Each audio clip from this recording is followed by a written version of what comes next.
Victoria Parker was born and raised in the quiet town of Maplewood, Ohio. Her parents, Richard and Ann Parker, were well-respected members of the community. Richard owned a local hardware store while Ann was a nurse at the nearby hospital. Victoria, the middle child with an older brother, Jack, and a younger sister, Sarah, was the apple of her parents' eyes. From an early age, Victoria exhibited a zest for life. She was an exceptional student, excelling in her studies and participating in various extracurricular activities. Her passion for teaching emerged during her high school years, inspired by a history teacher who brought the past to life in vivid detail. Victoria pursued her dream by attending Ohio State University, where she earned her degree in education. After college, Victoria returned to Maplewood and secured a teaching position at the local elementary school. Her dedication to her students was unparalleled. She often stayed late to help with after-school programs and tutored struggling students on weekends. Her colleagues admired her enthusiasm, and parents often requested her for their children's classes. Outside of her professional life, Victoria had a wide range of interests. She loved hiking, photography, and reading historical novels. Her weekends were often spent exploring nature trails or curled up with a good book. Friends described her as warm, compassionate, and always ready to lend a helping hand. Victoria met John Reynolds at a friend's wedding. He was charming, with a quick wit and an easy smile. John, a financial consultant from New York City, was visiting for the wedding. The attraction was immediate, and their whirlwind romance took everyone by surprise. John lavished Victoria with attention, expensive gifts, and exotic trips. Their courtship was brief but intense, and within a year, John proposed. Victoria, swept off her feet by his charisma and the promise of a glamorous life, said yes. Her family and friends had mixed feelings about the rapid engagement. While they wanted to support Victoria's happiness, they couldn't shake a sense of unease about John. He was always impeccably dressed, driving luxury cars and staying in upscale hotels, but his extravagant lifestyle seemed at odds with his modest background. Victoria, however, was enamored and reassured everyone that John was her soulmate. Their wedding was a grand affair, held in a picturesque vineyard and attended by over 200 guests. Victoria's friends from Maplewood and John's associates from New York mingled under fairy lights and sipped champagne, celebrating the union. As the newlyweds departed for their honeymoon in St. Lucia, no one could have predicted the dark turn their love story would take. John Reynolds was born and raised in Queens, New York. His parents, Thomas and Margaret Reynolds, struggled to make ends meet. Thomas worked as a mechanic, while Margaret held various part-time jobs to support their 3 children. John, the eldest, grew up with a strong drive to escape the financial hardships of his upbringing. From a young age, John exhibited a knack for numbers and a shrewd understanding of money. He excelled in school, earning a scholarship to New York University, where he studied finance. John's ambition was evident. He spent his college years networking and securing internships at prestigious firms. His relentless work ethic paid off, and upon graduation, he landed a coveted position at a top financial consultancy. John quickly rose through the ranks, his talent for investment strategies and financial planning earning him a reputation as a rising star.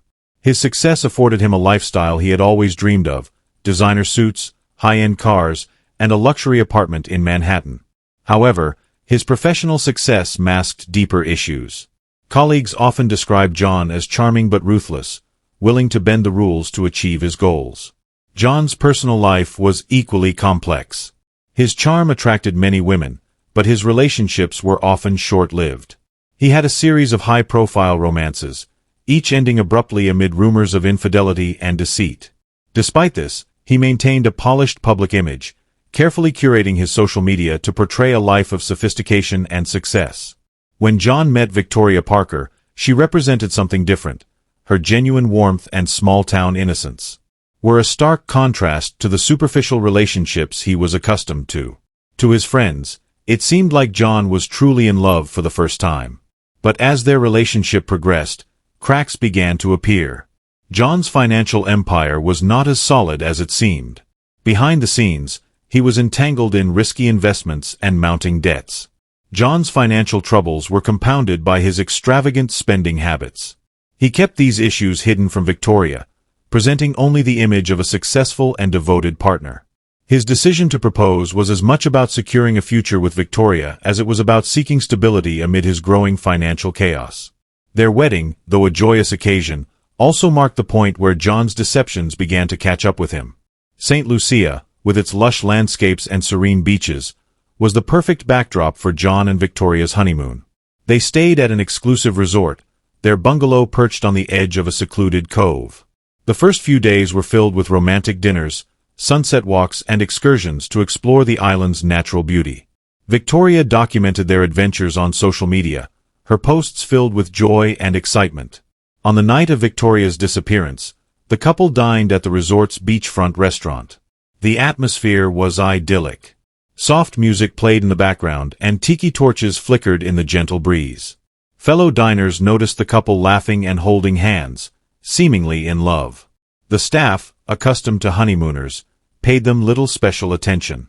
After dinner, John suggested a moonlit walk along the beach.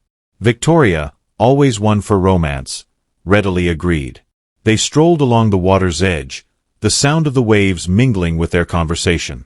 John later recounted that Victoria had expressed a desire to take a swim. She slipped off her sandals and waded into the water, the moonlight casting a silver glow on her figure. According to John, he returned to their bungalow to fetch a jacket for Victoria. When he came back, she was gone. Panic set in as he searched the beach, calling her name. He alerted the resort staff, who joined the search, but Victoria was nowhere to be found. John's distress seemed genuine as he spoke with the resort's manager, his voice cracking and hands trembling. The following morning, the local police were notified. They began an immediate investigation, questioning resort staff and guests. Divers searched the waters near the beach, and sniffer dogs were brought in to track any scent that might lead to Victoria. Despite their efforts, no clues emerged.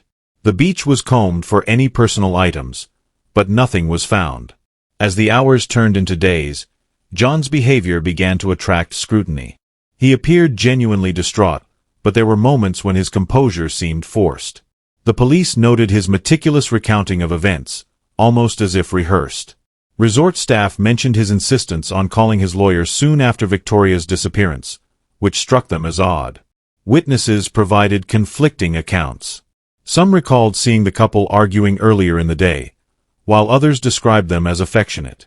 A few guests reported hearing raised voices from their bungalow the night before Victoria vanished. The police were left with a puzzling mix of evidence and testimonies that painted an inconsistent picture of the couple's final hours together. As the investigation stalled, John's narrative was the only story available.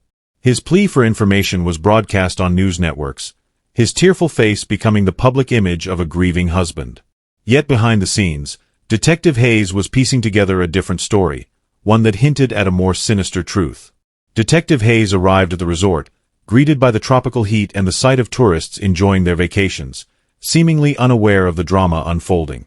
His first step was to interview John Reynolds. Sitting across from him in the resort's lounge, Hayes observed John's demeanor carefully.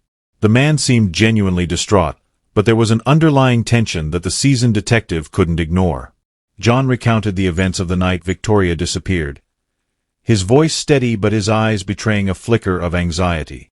Hayes listened intently, asking pointed questions about their activities, their relationship, and any possible reasons Victoria might have had to leave suddenly. John's answers were consistent, but Hayes felt they were too polished, as if rehearsed. The detective then spoke with the resort staff and other guests. The accounts varied, some aligning with John's story, while others contradicted it. A waitress at the restaurant mentioned that John seemed agitated during dinner, frequently checking his phone. A couple staying in a neighboring bungalow reported hearing an argument late at night, although they couldn't make out the words. Hayes's team searched the couple's bungalow and the surrounding area. They found Victoria's belongings neatly packed, her passport and wallet untouched.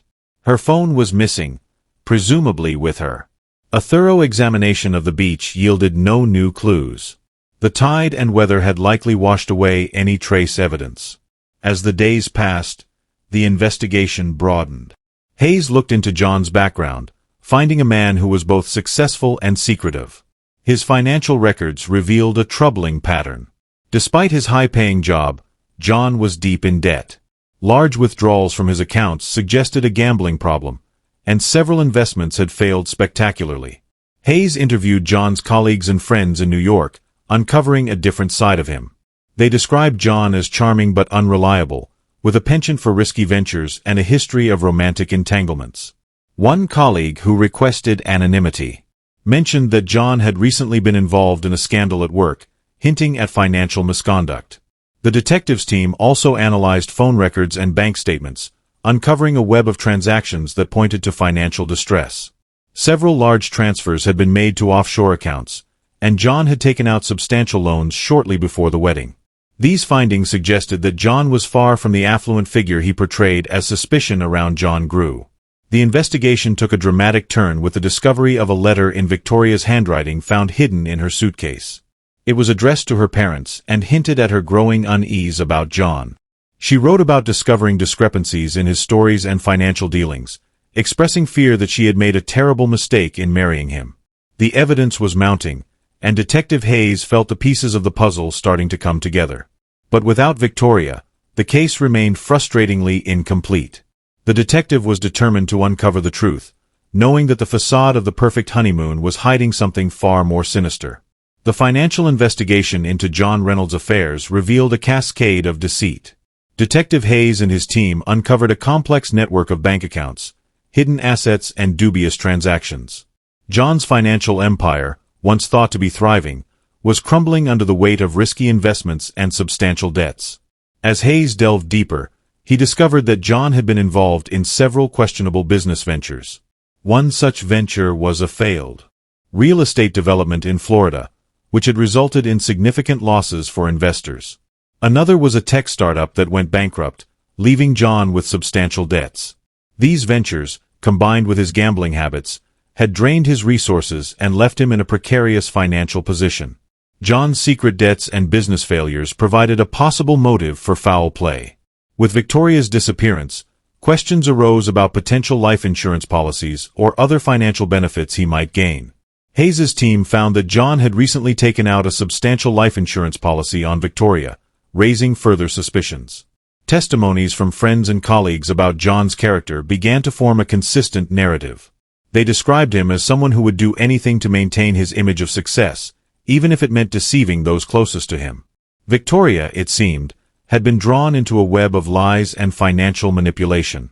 The mounting evidence suggested that John's involvement in Victoria's disappearance was more than just circumstantial. His financial desperation, coupled with the inconsistencies in his story, pointed to a more sinister motive. As the investigation continued, Detective Hayes knew that the key to solving the case lay in uncovering the full extent of John's deceit and the secrets he had worked so hard to conceal as the investigation deepened. Another layer of John Reynolds's double life began to unfold: his extramarital affairs. Detectives uncovered a series of clandestine relationships that painted a picture of a man far different from the devoted husband he appeared to be. John's phone records and emails revealed communications with several women, some of whom he had met through his business dealings, while others were casual encounters. These relationships ranged from fleeting flings to more serious entanglements. Detective Hayes and his team meticulously tracked down and interviewed these women, each conversation revealing more about John's deceptive nature. One of the women, Laura Mitchell, a marketing executive from New York, provided crucial insight. She described her relationship with John as passionate but tumultuous. They had met at a conference a year before his wedding, and their affair continued well into his engagement with Victoria. Laura was unaware of John's upcoming marriage until she saw the wedding announcement on social media. Feeling betrayed, she ended their relationship but kept records of their communications, which she willingly shared with the investigators. Another woman, Jessica Evans, a real estate agent from Miami, had a similar story. She and John had met during one of his business trips, and their affair was marked by lavish gifts and extravagant promises. Jessica, too, was in the dark about John's marital status. She described him as attentive and affectionate, but noted his tendency to vanish for days without explanation. The most damning testimony came from Rachel Turner, a colleague from his firm who had been involved with John for nearly 2 years. Rachel's account revealed a pattern of manipulation and deceit. She recounted how John had confided in her about his financial troubles, painting himself as a victim of unfortunate circumstances. Rachel, deeply infatuated with him, had even loaned him money on several occasions, believing his promises to repay her once his investments paid off. These revelations had a profound impact on the case. They not only established a pattern of deceit, but also suggested potential motives for Victoria's disappearance. John's affairs indicated a man capable of maintaining multiple lives, each carefully compartmentalized to prevent discovery. His ability to juggle these relationships while hiding his financial troubles from Victoria spoke to his skill at deception. Interviews with his past lovers painted a picture of a man driven by a need for validation and material success. They described how John would often speak of his ambitions and dreams, using his charm to elicit sympathy and support. His relationships, both romantic and financial, were tools he used to navigate his increasingly precarious life. The impact of these revelations on the case was significant. They provided a motive for foul play, suggesting that John might have seen Victoria as both an obstacle and a solution to his problems.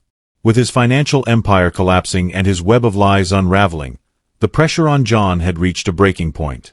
Victoria's disappearance and the subsequent focus on John threatened to expose his entire charade.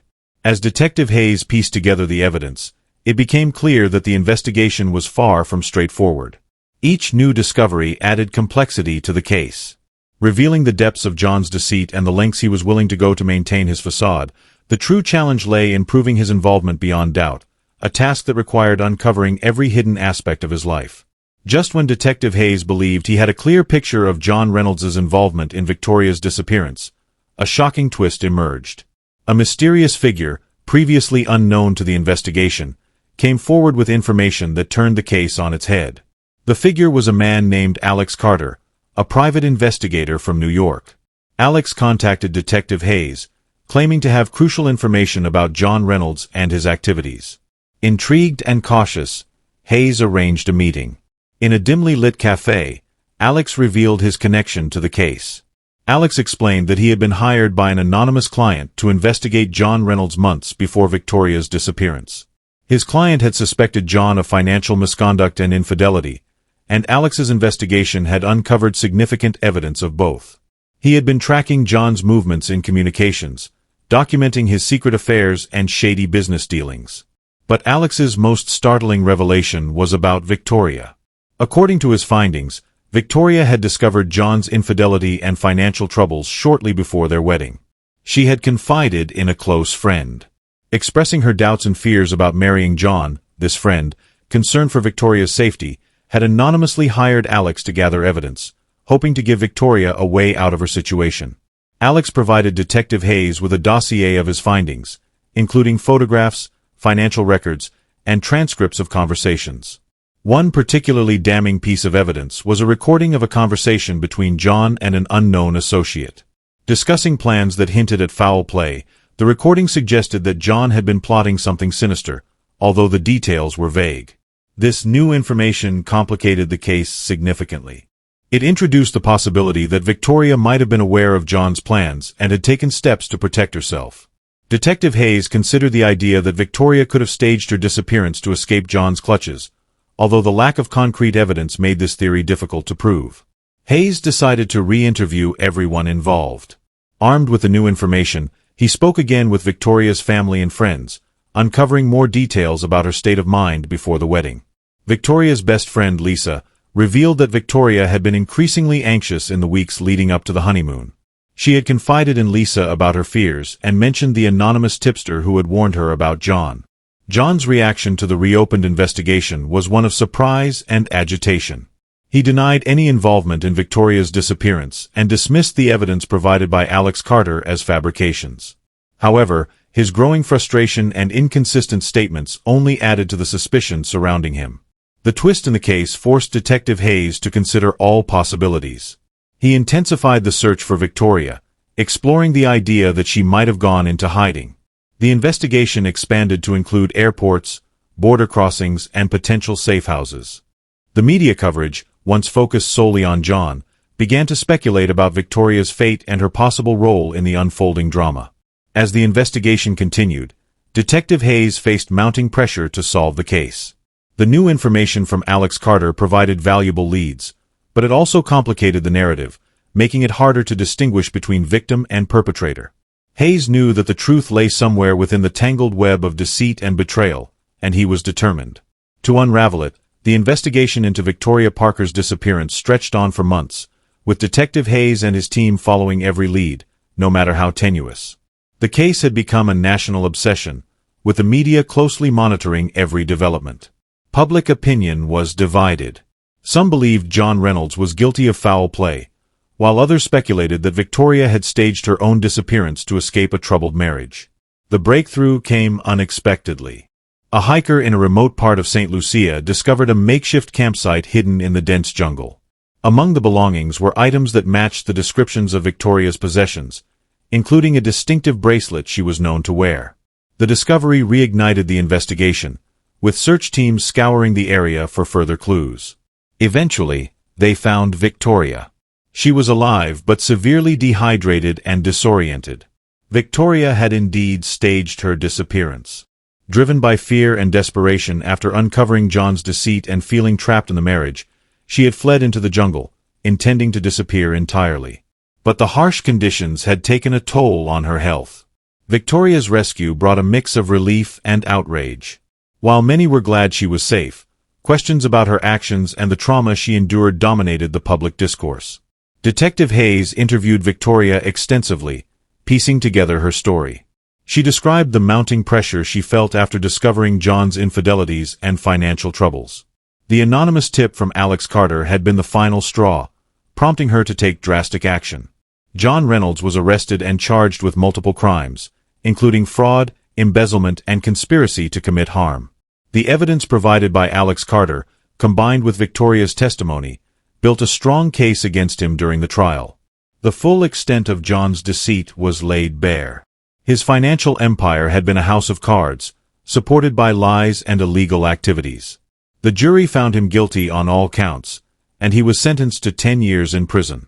The aftermath of the case left lasting scars on everyone involved. Victoria returned to Maplewood, where she began the long process of healing with the support of her family and friends. She became an advocate for domestic abuse victims. Sharing her story to help others in similar situations, the media's fascination with her life eventually faded, but Victoria remained a symbol of resilience and survival. Detective Hayes reflected on the case as one of the most challenging of his career. It had been a journey through layers of deception and human frailty, revealing the dark complexities of love, trust, and betrayal. The resolution, while not entirely satisfying, brought a measure of justice and closure to those affected. In the end, the case of Victoria Parker's disappearance was a stark reminder that truth can be stranger than fiction, and that beneath the surface of seemingly perfect lives, there can lie a twisted web of secrets waiting to be uncovered. Thanks for watching. Subscribe and like this video for more true crime video. Don't forget to leave your thoughts and theories in the comments section below. Take care and see you in the next video.